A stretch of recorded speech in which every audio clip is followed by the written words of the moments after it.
Over the past hour, Luke, with the direction of Hades and the assistance of the Lekgolo, had filtered through dozens of drawers, storage boxes and crates, finding various components to repair and upgrade his HRUNTING Mark I exoskeleton heavy loader platform with newer components from the HRUNTING Yggdrasil Mark I prototype.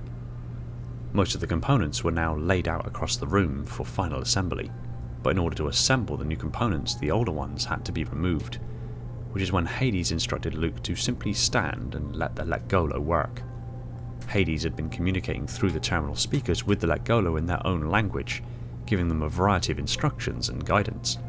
The Lekgolo had somehow detached the armor plating unit and allowed it to free fall to the ground with a thump, the heavy component landing without wobbling or moving an inch. Okay, I've instructed the Lekgolo to uncouple and eject your current power cells and remove your damaged chest plate. Just remain still a moment. Luke could feel the Lekgolo within the void between the outer armor plates and the inner exoframe begin to move and collect near his back, never fully breaking contact with each other or his neural interface suit, likely still concerned that their collective consciousness would die if they broke contact. He heard several clicks, and then the weight suddenly lifting from his back as the spent power cell in his back fell away, landing directly on top of his now discarded back armor panel and clattering off its surface, coming to rest next to it. Okay, so once this new cell is loaded in, I'll have the helmet suite back and peripheral power. Luke asked, since there was nothing more that he could do right now. Yes.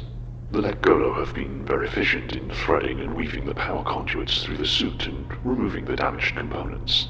The Lekgolo tentatively extending and protruding from the now open back to grasp the new power plant from the prototype resting on the workbench a few feet away, lifting it free and heaving it across the gap to mount squared in its intended location.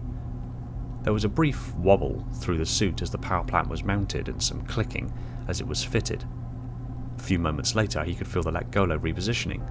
He heard a few more clicks and his entire chest panel fell away, thudding on the floor in front of him, the impact actually fracturing the deep melted and twisted wound on the front of the plate from his tangle with the camouflaged elite, the two halves of his chest now rocking away from one another. Things are like power tools. How'd they separate the chest couplings? Luke remarked to himself, impressed. Hades replied to the remark, sounding mildly repulsed. They ate them. Luke wasn't entirely sure how he felt about that. The knowledge these creatures could chew through titanium alloys and composites was more unsettling than he cared to mention. Luke tried to distract himself from the thought. So you plan on using the suit to get the Condor online? More or less. Hades began as Luke stepped forward and lifted the new chest armor off the prototype and held it approximately at the right location. The Condor systems require a primer charge to engage. The system is damaged, so the primer charge, even if given externally, will not succeed at activating the Condor's own power systems. You will need to directly jack the suit into the main breaker. There should be a compatible high-current cable jack on board. The Lekgolo reached across and took the chest plate from him, pulling it and locking it into place. He turned 180 degrees and took 2 steps backward, bringing him close to the prototype so the Lekgolo could lift the new back armor panel into place and lock it down too. Okay. I've got a boot up sequence, Luke informed as he primed the HUD and watched the BIOS boot the suit's electronic suites. Ha! We're back online! With the suit's power back on and the HUD and helmet suites now active again, Hades could once again communicate to Luke directly through the suit and provide important information to his HUD. The new power plant was much more powerful than the power cells he'd previously had in this platform that required charging between every 12-hour shift. These seemed like they keep running for a seriously long time, particularly given the Lekgolo had replaced the hydraulic and movement systems of the suit, meaning the power could be prioritized by peripheral systems, electronics, and helmet suites, which themselves take markedly less power to operate. A small indicator popped up onto his HUD instructing him to move to an elongated crate and pop the top open. Inside were 2 large, grey, roughly hexagonal-shaped alloy plates with highly extended lower faces. The outside of the crate had serial numbers and codes and a simple descriptor line, UA Pauldron Mark I ADS. The left pauldron of Luke's suit had been heavily damaged and partially melted since fighting through the city, but the other was in remarkably good condition. A diagnostic system popped up onto his HUD and began assessing the integrity of his suit. It identified the damaged pauldron and a prompt asking if he'd like to eject it to perform a field repair. He confirmed this, and a clunk sounded as the damaged pauldron was released and fell to the ground. He reached into the crate and lifted one of the pauldrons out, aided by the Lekgolo who were acting as the muscles of the suit. He hefted its weight into place and the system recognised it, and actuators locked the new pauldron in place. Use the other on your forearm, the new magnetic hardpoint should hold it, Hades suggested via a text string on his HUD.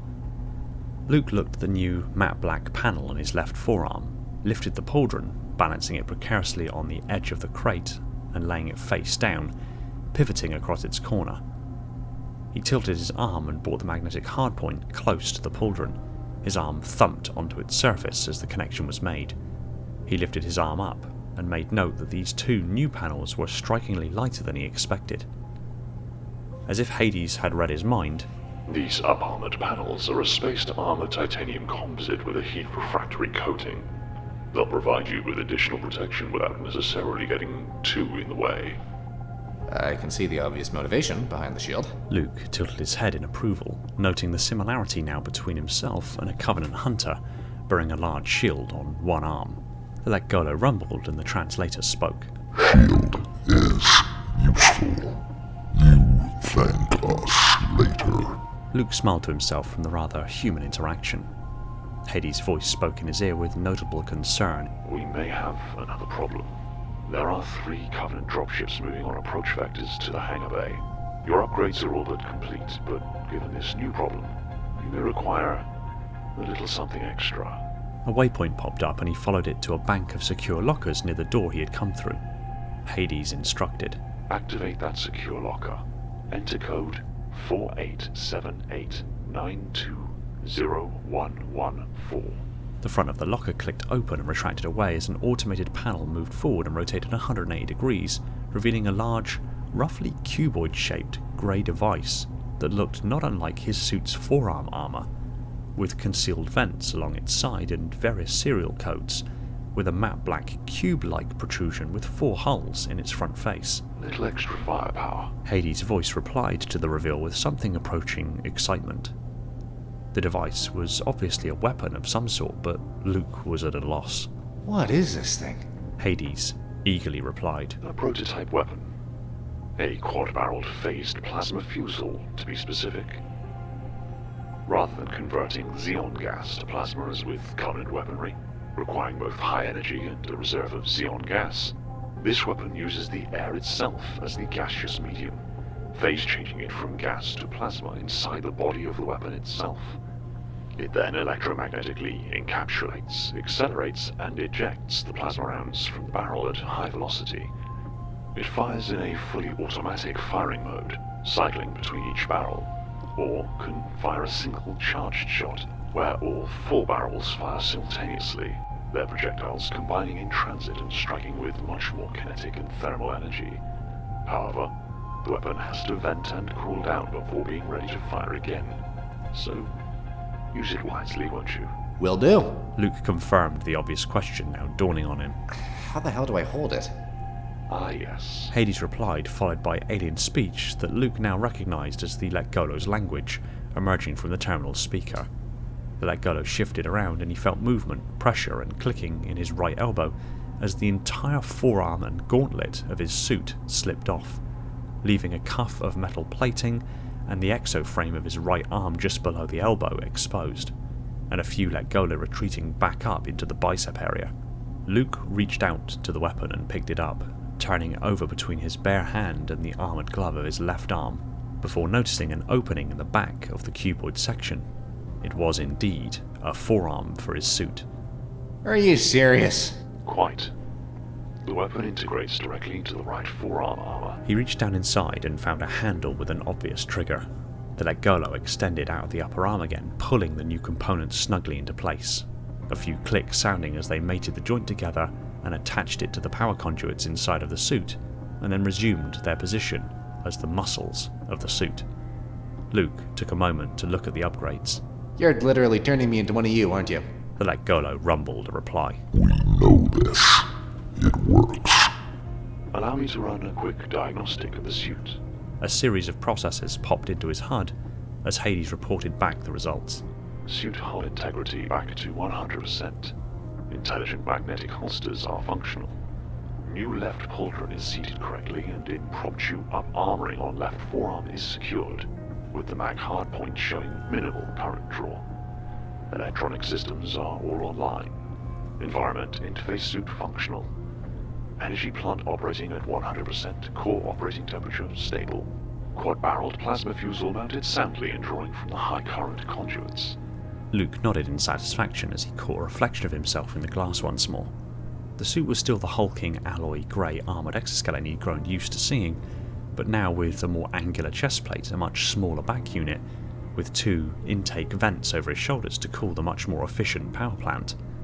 Matte black mag panels on his waist armour and thighs, the occasional sight of orange flesh of the Lekgolo between the plates of the suit, and what looked like an up-armoured shield covering his left shoulder, upper arm and forearm, with enough titanium composite that he could hunker down behind it and only really have his lower legs and right arm exposed, which itself now had no visible hand, but instead a large boxy weapon. He looked like a much shorter, heavily industrialised UNSC version of a Covenant hunter. Condor system diagnosis and repairs completed. I'll begin moving the Condor from storage to the landing pad. Covenant dropships are nearly here. Head back to the hangar and hold them back. Luke leant into his motion and the Lekgolo responded to his input flawlessly, and they began walking out of the research lab. One thing he immediately noticed was that the suit felt significantly lighter, even with the additions that had been made. The now discarded back unit must have carried most of the weight. Either that or the Lekgolo was stronger. They navigated through the corridors and stepped through the double doors into the hangar bay as 2 phantom dropships glided in through the open hangar bay doors. Luke backed out into the darkened corridor once more, but held the door ajar with one hand to keep an eye on the dropships and stay clear of their plasma weapons. The room was immense, but immediately felt claustrophobic as the 2 alien crafts came to an eerie hover, their cannons scanning the room for targets before a large group of Covenant forces deployed from the glowing aperture in the craft's bellies, initially gliding as if being slowed by an invisible force, and then once clear of the glow, freefalling the remaining few meters to the hangar bay's landing pad. No sooner had the troops touched down did the Phantoms quickly tilt their noses up and retreated backward out of the hangar bay at surprising speed before pivoting and screaming off into the distance. The Covenant troops quickly fanned out across the hangar bay. 4 jackals with long-barreled rifles jumped incredible distances into the gantries, entirely bypassing the staircases, with one hopping onto the roof of the control center before jumping across to some of the support struts running along the ceiling of the hangar bay. Another group of 5 jackals with plasma pistols stayed close to each other and advanced across the landing pad before hopping down and patrolling the floor, their shield gauntlets not yet active. A dozen grunts spread out to various corners of the hangar bay as a group of 4 elites stood defiantly in the center of the hangar bay. One of the grunts moving nearby cocked its head in Luke's direction. He stepped back quickly and quietly, allowing the 2-inch jar to swing closed. Unsure if he had been spotted, he took a few steps backwards, keeping close to the wall. A red waypoint winked up on his HUD with the text "Target" and a distance counter in meters. He watched the waypoint moving closer to the other side of the door. Hades could see inside the hangar and was tracking the target as it closed on his position. It reached the door and the door slowly began opening. Luke stepped up behind it and watched as it opened wide, the shallow silhouette of a grunt moving through the door still obscured by the door itself. It let the door go and it swang closed, revealing a grunt standing with his back to him, looking down the corridor, before it pivoted to turn to him. Luke sprang into action, aided by the Lekgolo, and grabbed the thing's face mask, ripping it off. The grunt let out a yelp as methane gas vented from the damaged hoses. He expected the thing to attack, to try to save its own life, but it pivoted and began running towards the double doors. It smashed while the doors opened so hard it splintered, and drew the attention of every member of its cohort, as Luke, driven by what almost felt like a primal urge, lifted his left shield and brought it down in a bone-crunching blow onto the creature's skull, flattening it to the floor. The hangar bay erupted into chaos and movement. Luke brought the shield across his body and hunkered down behind it as plasma rounds splashed across its surface. Thumbing the weapon's internal power button, a few lights glowed on the weapon and a prompt appeared on his HUD reading "Prototype weapon coming online." As the weapon began to hum softly, a wireframe silhouette of the weapon appeared in the upper right of his HUD and a targeting reticle scanned across the HUD as he lined up a shot on a group of grunts and squeezed the trigger. The weapon began firing large bolts of purple plasma cycling between the 4 barrels of the gun and cut them down quickly. 2 blue-white beams slammed into his shield and ricocheted off, the air crackling as the beams dissipated. Luke adjusted his aim and sent a volley of plasma to the source of the shots. The purple rounds impacted the railing, the gantry walkway and the jackal holding the beam rifle. A bright flash of purple engulfed the creature, turning it to carbon as the walkway sagged under the heat. Several shots struck him in the side as the jackals had now flanked him and activated their shield gauntlets and were moving towards him with their shields partially overlapping, firing as they advanced. He peppered the front of their shields with plasma as their shields began turning from cool blue to yellow. This was going to take too long and he was still taking fire. 2 green high-velocity rounds sliced through the air next to him, followed by a third that slapped into his chest. This prompted him to duck into the limited cover provided by some shipping crates. He took a few moments to watch the heat monitor under his weapon icon drop down to 0, indicating the weapon was cooling efficiently, then stepped back out of cover long enough to overcharge fire the Fusil. A bright purple glow coalesced inside the weapon, growing brighter as each barrel in turn filled with plasma, before lancing forward and smashing into the center jackal's shield. The purple plasma exploded, splashing across the area and wiping out the phalanx. A wave of heat and pressure washed past Luke, leaving behind smooth, partially melted deck plates, carbon black sooting, and some barely recognizable corpses. He ducked back into cover and watched the weapon's heat monitor glowing red and the weapon venting excess heat from the vents on its sides, causing the air to waver. After a few seconds, the heat dissipated and the weapon was ready to fire again. He stepped back out of cover and quickly moved across the room, the elites at the center of the landing pad firing on him constantly, causing him to keep ducking into cover. He moved to the far right of the room and surprised a rabble of grunts. He gunned down a few of them and swept the others aside with a powerful backhanded swing of the shield, its body tumbling along the ground at speed and coming to a very abrupt stop as it wrapped around one of the landing pad's stubby supports. He ducked into cover just under the lip of the landing pad, steering clear of the elite's gunfire. A waypoint winked onto his HUD, highlighted as the Condor. It was on its final approach on the lifting rails towards the hangar bay, only a few hundred meters away. His sight was immediately refocused as an elite jumped down from the landing pad, landing 4 meters away. Facing him, it leveled its weapon, and Luke surged forward. It managed a couple of shots before he collided with it at full force. The elite stumbled backward, opening a gap between them that Luke immediately closed again, lifting the creature off its feet and running it back first into the adjacent wall. Shots splashed over his back, and the heat inside his suit began to rise. The elite began pushing back against him. He felt the Lekgolo almost subliminally asking him to let them loose. Luke granted it and relaxed. The Lekgolo took over. With a lift of the shield, they lifted the elite off the ground over the top of them, pivoting on 1 foot and bringing it back down to the floor with a shield at incredible speed. The elite let out a pain-stricken bellow as it was silenced by a single point-blank shot of purple plasma to its open and still screaming maw. The elites on the landing pad spread out and began advancing on his position. Several shots struck him from in front, behind, and from above. They fired some suppressive shots to the elites and then took the brief lull of gunfire to gun down another group of grunts, and one of the other jackals on the gantry. An elite re-emerged from cover and advanced with the clear goal of seeking cover again much closer. The Lekgolo and Luke together moved forward to meet it and cut it off, dropping the left shoulder. The elite howled and attempted to adjust its trajectory before the shield swung out and sent the elite skidding along the floor in the direction it had come. The blow popped its energy shields in a single strike, and it was still attempting to recover. A flurry of purple plasma ended it where it lay. A shot struck him in the shoulder from almost directly above. The shot burned into a gap between the pauldron and the chest, and Luke felt the heat burn his shoulder, and the Lekgolo were evidently hurt as well. A trickle of bright orange blood leaked from the wound and dribbled down the right side of the chest plate. Luke craned his neck. Another red waypoint winked on, indicating the enemy's position. He lifted his weapon and fired 4 shots that melted the support strut the jackal was inhabiting. It dived free but miscalculated his jump, freefalling the height of the hangar bay and slamming into the floor on its right side. A loud snap echoed out from the impact, and the creature struggled to get back up. It clawed over its weapon, likely to fire on him in a prone position, but 2 shots impacted its lower abdomen and splashed up the length of its body. When the plasma and heat trails had cleared, the jackal was a pair of legs attached loosely to what used to be its pelvis and lower abdominal cavity. The sight was nauseating, but not as much as Luke was expecting.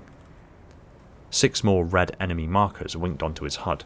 2 elites, 1 jackal and 3 grunts remained. The 2 elites were in cover and he could hear them loudly talking to each other. A loose translation echoed through his speakers. They were calling for help. They needed to get out of here soon. So long their luck had held, but every moment they were engaged in combat was a moment closer to a mistake that could cost them their lives. He had to end this quickly. The 3 grunts had emerged from cover and were firing plasma and pink crystalline projectiles at him. Most were wide, but their aim was getting better. A single crystal shard impacted the edge of the shield and then detonated, sending tiny splinters of purple crystal shooting out in all directions with a puff of pink energy. A piece clipped off of its visor, leaving a deep scratch in its surface. The edge of the shield now had a noticeable chunk missing. He couldn't afford to be hit with too many of them. He lifted the shield and quickly strafed, firing as he went. One of the grunt's methane-carrying backpacks ignited and sent him careening into one of his friends before rocketing off like a spinning top and smashing into a wall. The other grunts were still recovering when he gunned them down and slipped back into cover. The jackals were at opposite corners of the hangar. The weapon's normal fire wouldn't likely reach them from this distance without them evading. Perhaps a partial overcharge shot to the gantries would be enough. It was worth a go. Luke stepped out of cover, aimed on the first jackal, and began a charge. Before the weapon had fully charged for the shot, he let it fly. 2 of the barrels burped purple plasma that arced across the room. He pivoted 180 degrees, charging as he went before sighting up. The weapon burped another blob of plasma, and he took 2 green rounds, one smashing into his shield and the other glancing off of his upper shoulder blade, causing him to rock forward. The 2 partially charged shots smashed into the gantry, causing them to warp under the heat and killing the 2 jackals. A loud metallic rumble sounded as the blast doors high above on the wall sheathed open, and from the darkness beyond, the outline of a Condor moved forward. The lights of the hangar revealing it from nose to tail as the craft was carried along the ceiling tracks to a position directly above the landing pad. It rotated 90 degrees, nose now facing towards the hangar bay doors and the mountain range beyond, and descended towards the landing pad. Now he had just 2 elites to deal with, who were repositioning as the Condor took dominion over the landing pad. He fired on them to try to catch one before it made its cover. The other tossed a plasma grenade towards him. It slapped into the ground 3 feet in front of him and let out a high-pitched whistle. He didn't have time to get clear. He put his shield between him and the grenade as it detonated. Heat and light washed over him. The blast threw him backwards, slamming him into a crate and falling forward onto his front. The heat dissipated. Luke could feel his lower legs were burning and the temperature inside his suit was almost intolerable. He shook off the disorientation as plasma rounds peppered onto the deck next to him. He rolled to his left and dragged himself into cover. The boots and lower leg armour had taken a severe beating, with one of the greaves very discoloured, showing clear and bright metal alloy through the now carbonised grey. The shield was still glowing cherry red, cooling from the intense heat. The harder angles of the shield had been smoothed somewhat, but otherwise it seemed relatively unaffected. The refractory coating was evidently doing its job. The suit's cooling system fully engaged and dropped the internal temperature back down. Luke felt the cooling quickly spread across his body, soothing the burns to his extremities. He got to his feet, staying low and ready to engage them once more. He was surprised when the elites flanked him and began firing. He jumped clear and turned and fired on the elite closer to him. Its shields flared and it tried to duck to evade the fire. The other elite closed in. He felt the Lekgolo act on his behalf, swinging the shield and striking the other elite. Luke saw the light of its energy shields flicker and fade. He span to it and fired a burst of 6 rounds. The elite couldn't react in time and it crumpled under the barrage. The other elite had ducked into cover. 1-on-1, there was no competition. Luke thundered over to its cover. The elite dived out to engage him, and he hit it with his shield arm. It stumbled backwards, dropping its weapon. It grabbed for the chrome handle of an energy sword, but before it could light it, Luke fired an overcharged bolt centre mass. The alien came apart, leaving a pool of purple blood and viscera, warped and damaged body armour hanging loosely around a spine and half a ribcage. And with that, the battle appeared to be over, until Hades reported. Reinforcements are en route. We need to act quickly. Luke walked the fronting Yggdrasil Lekgolo hybrid over to the Condor, still attached to the carriage that dropped it to the deck. He pulled the emergency release handle on the Condor's troop bay door and it slowly opened, dropping to the deck under its own weight and becoming a ramp into the troop bay. The magnetic carriage lift detached from the Condor and retracted back into the cradle high above. Luke activated his helmet lights, which cut through the darkness inside as he boarded. Once the Condor is booted back up, I will be able to remote pilot it and set it on escape trajectory. I'll leave a subroutine running to get you clear of the colony undetected, and then jump to slip space on a randomized vector, observing the Cole protocol, of course, before jumping again to the nearest active star system, and then drop a distress beacon. Hades briefly covered the plan. Move to the forward pressure cabin. Outside, Luke could hear the telltale sound of another Phantom dropship approaching. He moved through to the cabin between the troop bay and the cockpit, following Hades' instructions. Remove panel A3. That's the main breaker. Above your head is a storage box, SB-03. Inside is the jumper cable. Plug it into the breaker. Luke followed the instructions as quickly as he could manage. The tighter space made moving a little more cumbersome, particularly with the shield, and being able to only handle things with his left hand. The sound of the Phantom grew suddenly louder as it entered the hangar bay, hovering above the Condor. Thuds echoed through the Condor's hull as Covenant troops deployed directly on top of them. Drop the Fusil and plug the cable into the main conduit. Before Luke could do anything, a jackal appeared around the edge of the Condor's troop bay and fired at him. He leveled his weapon and fired back. The jackal's shields took the shots, but one managed to make it past and caused it to recoil, exposing itself and thus being gunned down by the shot glass-sized purple plasma rounds. Luke looked back to the cable hanging out of the breaker. It had taken a hit and badly damaged a section of it, still dripping melted rubber and copper. Oh, cable's been fried. I can't boot up the Condor. Two grunts tried their luck and attempted to rush the troop bay. Luke fired a few shots, and their smoking bodies tumbled back down the ramp. That's when Luke felt the Lekgolo tremble. This time, their voice came over his helmet speakers. We help. It will not be pleasant. The Lekgolo detached the Fusil weapon from inside and it dropped to the deck. A single Lekgolo extended from their inherited home between the armor plates and the internal exoframe. It grabbed hold of the jumper cable in its small mandibles and removed it.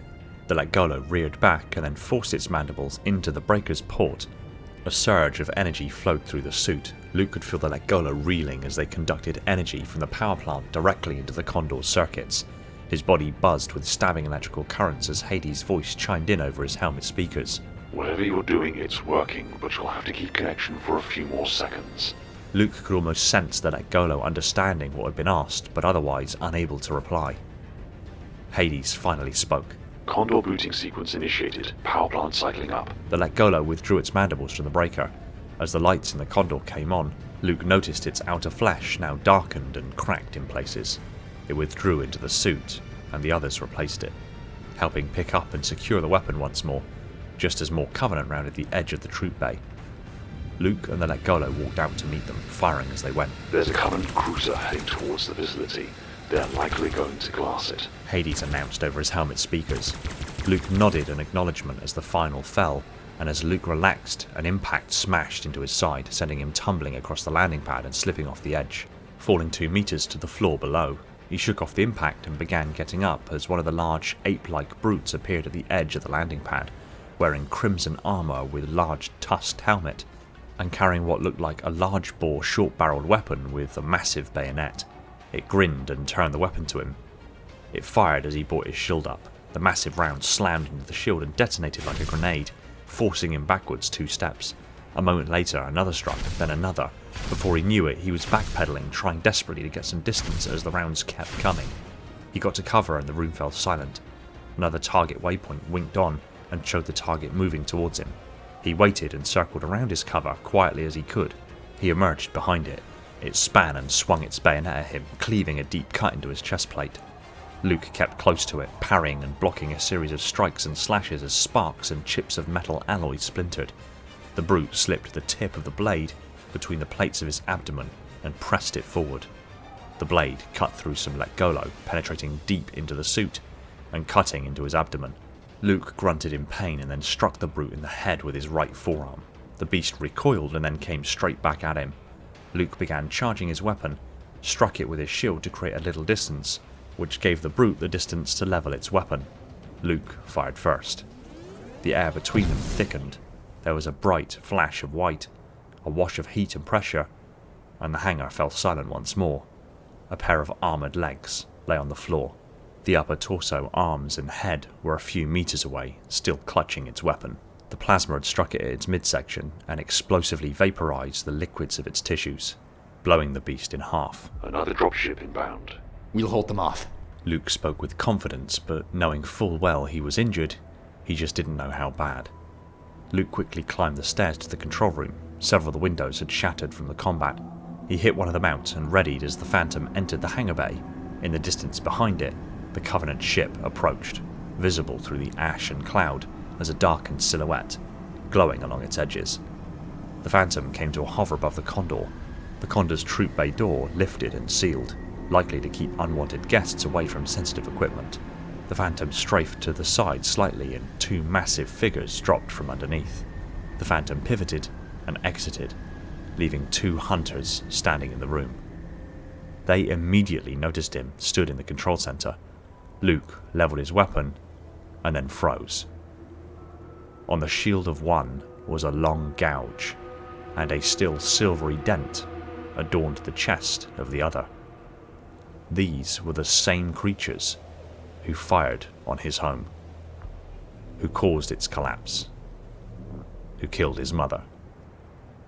Luke felt a rage built in his chest, but before he could act on it, one of the hunters fired a large ball of plasma at the control center. The impact and explosion crippled the room, causing it to buckle.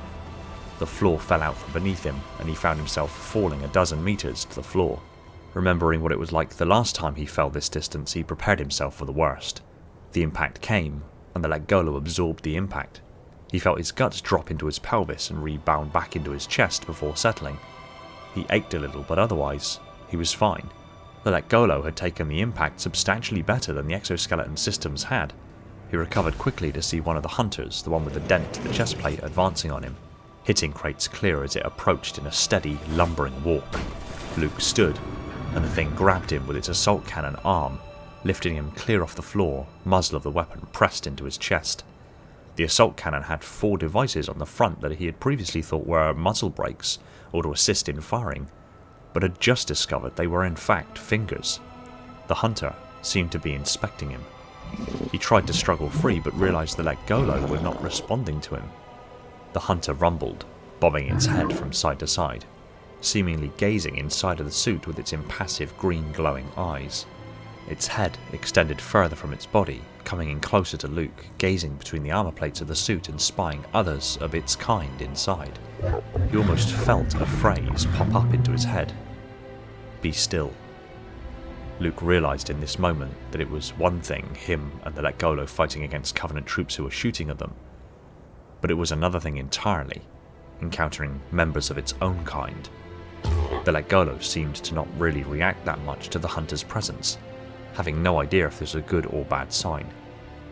He looked into the eyes of the hunter as it inspected him, the images of his mother's demise flashing through his head once more, the grief, the rage, boiling in his chest.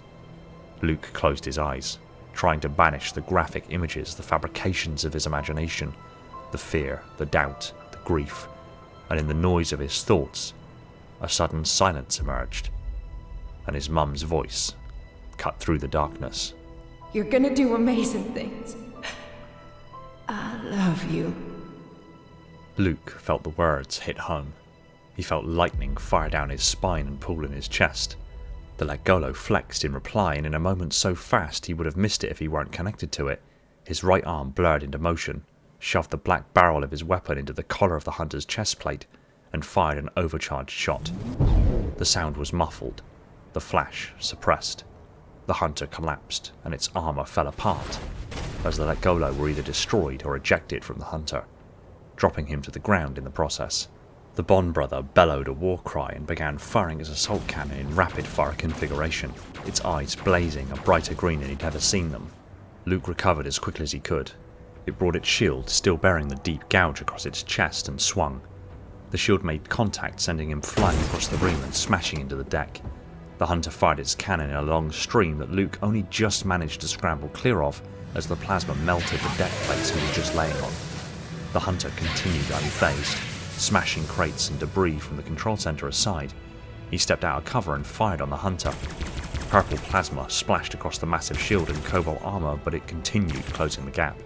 He primed an overcharge and fired again. The massive round splashed over the shield, exploiting the structural defect in its surface, causing the shield to buckle and melt. The shield fell away, leaving a massive, flexing, gauntleted hand behind. The gap finally closed, and Luke swung his own shield with everything he had. The Lekgolo tensed and amplified his strength in symbiosis and slammed his shield across the chest of the hunter, knocking it off its feet. The Lekgolo inside the armour separated and swarmed across the floor. Luke fired upon them, trying to thin out their numbers, as they swarmed into the armour of its fallen brother, reincarnating it before his eyes, as it fully took form and stormed towards him once more. Luke lifted his arm, but the Fusil fell free. Lekgolo quickly extended from the breach, and Luke realised what they were doing almost intuitively. He stepped forward to the abandoned assault cannon and dropped to a knee to retrieve it. Lekgolo wove into the breech of the weapon, lifting it off the ground and heaving it into place. A barrage of green plasma spat from the weapon's muzzle, the powerful recoil of the weapon vibrating throughout the suit. The shots splashed over the hunter, heating its armour to a glow and peeling away layers as it closed on him, firing its own cannon. Luke lifted the shield to protect him, mirroring the hunter as it approached at speed. The Lekgolo switched the cannon to a powerful stream that soaked the shield and the chest of the hunter as it drew closer. Dozens of its eel-like constituents burned and fell from the hunter's immense form, pouring litres of fluorescent orange blood onto the deck. Then finally the stream stopped, and a single, massive glowing shot charged to the weapon's muzzle. The hunter lifted its shield high into the air, ready to smash Luke and the Lekgolo into the ground. The distance closed. Time seemed to slow down. 5 meters, 4 meters, 3, 2. The massive orb of green plasma trembling at the weapon's muzzle and vibrating up his arm, discharged. Luke felt the ground beneath his boots sliding under the treads, as the force of the blast slid him backwards a few meters. The haze cleared, electrical arcs of plasma discharging. The smoke cleared, and the second hunter lay flat on its back, a hole a meter across burned through its chest. Dozens or so Lekgolo still moving around the ground. The Lekgolo in his suit rumbled a loud roar. The Lekgolo on the ground moved closer. They join us. We defeat them. The Lekgolo's voice spoke inside his helmet. From this he could surmise a few things. 1. Lekgolo culture and anatomy was a complete mystery to him. 2. Individual Lekgolo seemed not to have any particular loyalties one way or the other. And 3. Things were about to get significantly more cramped.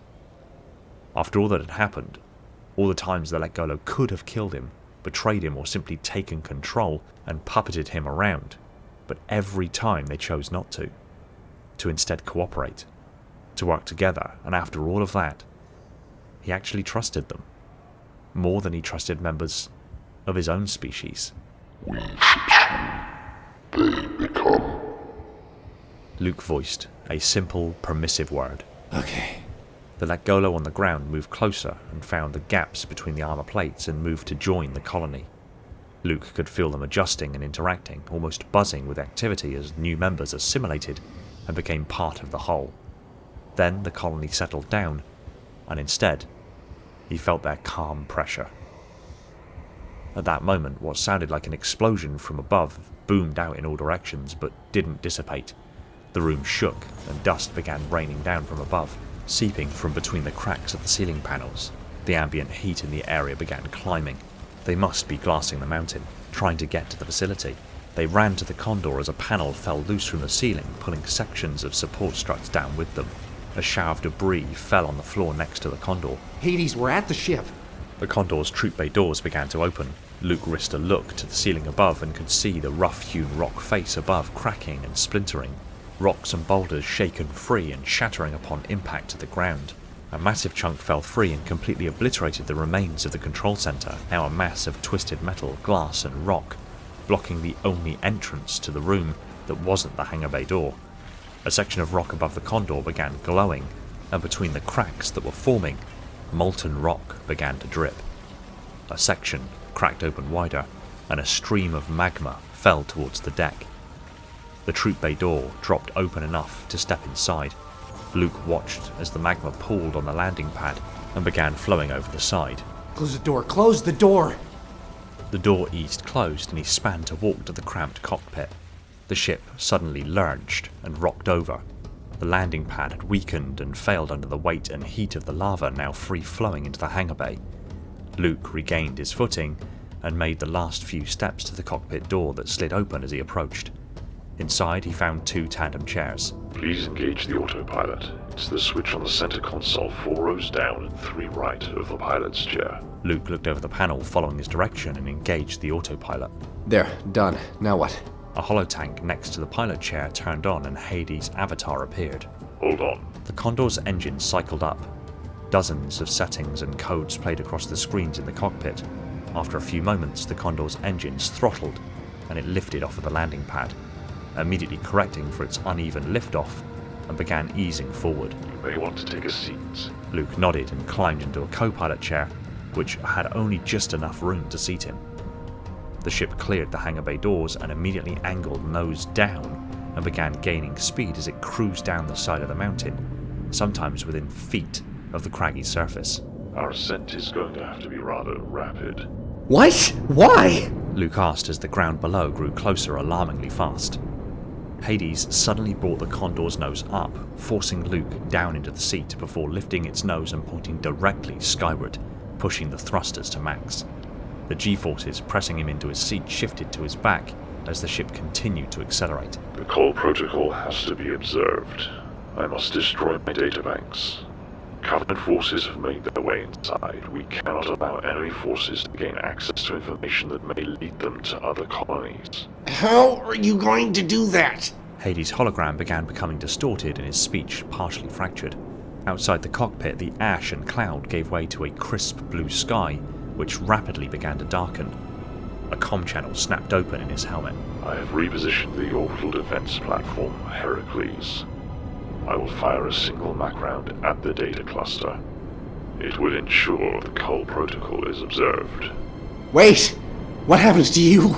Luke suddenly worried for him. The Lekgolo rumbled around him. Calm down. We'll also detonate the reactor beneath the UNSC base. Adjusting burn. Hades added, the line becoming increasingly static-filled. Luke had to ask the question he wasn't sure he wanted the answer to. Are you going to die? Hades ignored the question. G-forces are increasing. You may lose consciousness. Luke felt the G-forces send his head swimming. The edges of his vision resolved to grey and his vision began narrowing. Around him, the Lekgolo rumbled again. This feels unusual. Luke wrestled with his narrowing vision and dulling senses, and managed to squeeze out another sentence as he finally lost his sight entirely. No. Wait, Hades. What happens to you? The last thing he heard before he slipped into unconsciousness was the scream of the Condor's engines, and Hades' ever calm and stoic tone speak in his ears. Just as the ancient myths of old.